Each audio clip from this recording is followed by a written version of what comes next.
for sure. And, I can't even put my finger on I mean, if I like thinking back, I can't even say like, oh yeah, at this point I made the decision to do this, right? It was just sort of I like a dog with a bone. I would just be like, oh wow, that's cool, or like, oh, I'm gonna do that, or and then I would just do it. Yeah. Which is how all kids do it. You were just coping with life and you were adapting yourself to get what you wanted. That's basically what you were doing. But it worked in your favor. Yep. Yeah. I see that now. And the 15-year-old self was just like, oh my gosh. Like, but yeah.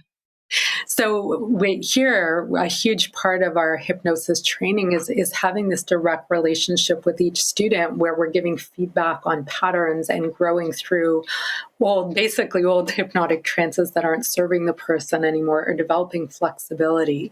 And so you've had a lot of that from me. Yeah. And other people in our group, other trainers. And so describe what that was like for you earlier on and how you've developed your strategy for moving through that in a really healthy, open, productive way.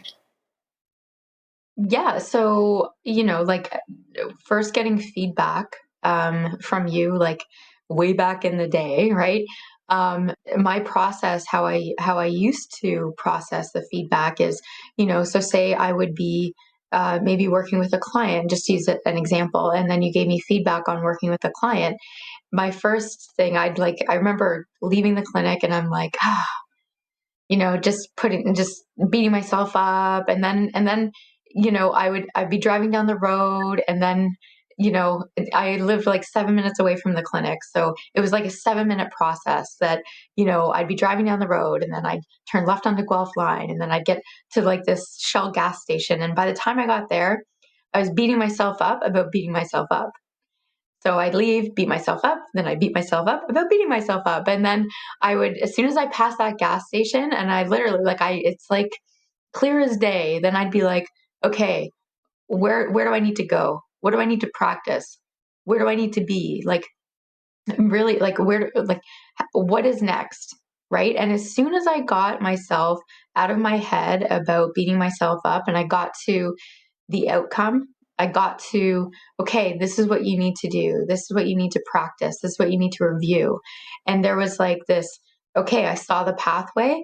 By the time I got home, sometimes I would email myself a reminder of like, this is what you need to practice, or, but that mood or energy that was in my mind or my body or whatever it was gone, and I was literally on the other end and it was feeling good. And I think I described this to you before, Robbie, about just, it was like being at a nightclub and you're going through the crowd, and going through the crowd is like getting the feedback, beating myself up, like doing this. But then like I saw the VIP lounge and I like go over to the VIP lounge, and by the time I got home, that was my VIP lounge. And I was like emailing myself, this is what you need to do this, do that. And I'm just on the other side getting bottle service.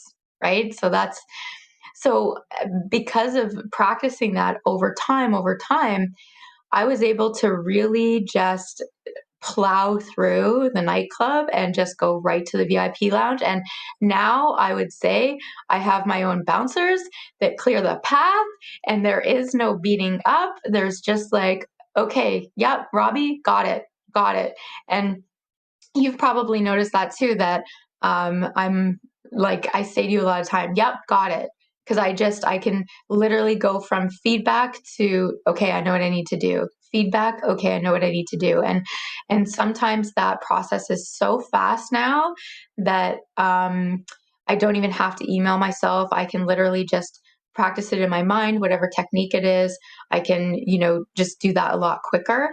And even now with having the clinic and just being a lot more busier, oh my gosh, so much more time consuming.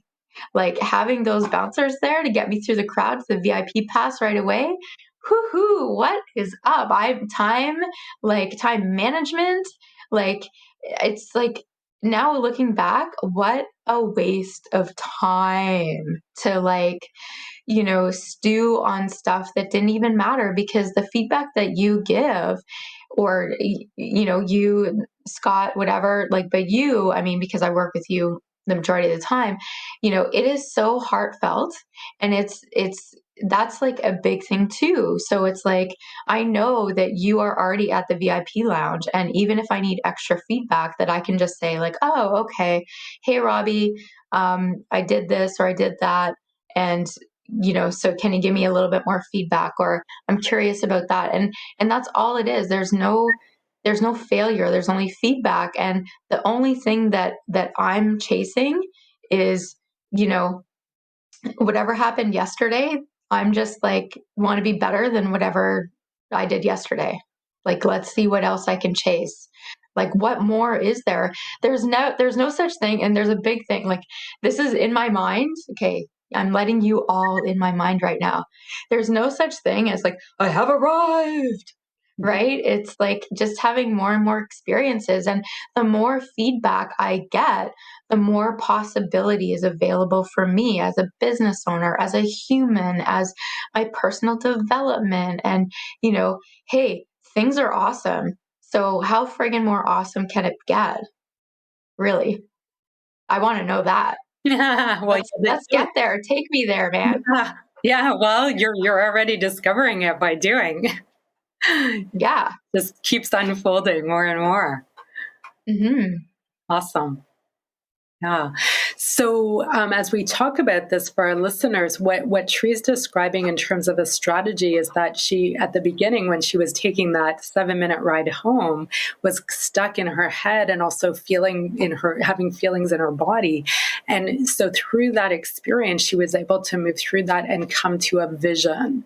So, a lot of times when people get stuck around this, they either get stuck on feeling bad or judging themselves or feeling shame or just fear or discomfort, or they might be blaming other people for how they're feeling. And then they'll rationalize in their mind and make up a story about it. And then that's it. They'll stay stuck there. And of course, they're going to want to go distract and do something else because nobody wants to feel that way. And so the magic bullet, the thing that Tree is describing to you that she does, is that she can very quickly get to the vision of what's her outcome and seeing what needs to change based on the feedback to get the outcome. And Tree knows that it really is from a loving place, that all the feedback you get is for you. It's for you to improve. 100%. 100%. Yeah. Yeah. And that is such an important thing to know so that you can trust it. So for those of you who might be struggling with this getting stuck in your head or in emotions or justifying stories or distracting, if you simply model what Tree is showing you and be willing to jump to the vision of the outcome and match how you think and feel to it, then it's so much easier. Yeah, and one more thing I'd like to add on that, and I think that you were asking me about too, Robbie, is the like method acting, right? So the modeling, and so what you were talking about, like if you're people modeling me, but when I also did a lot of like improv and a little bit of acting, and I did the in Second City, which was so much fun.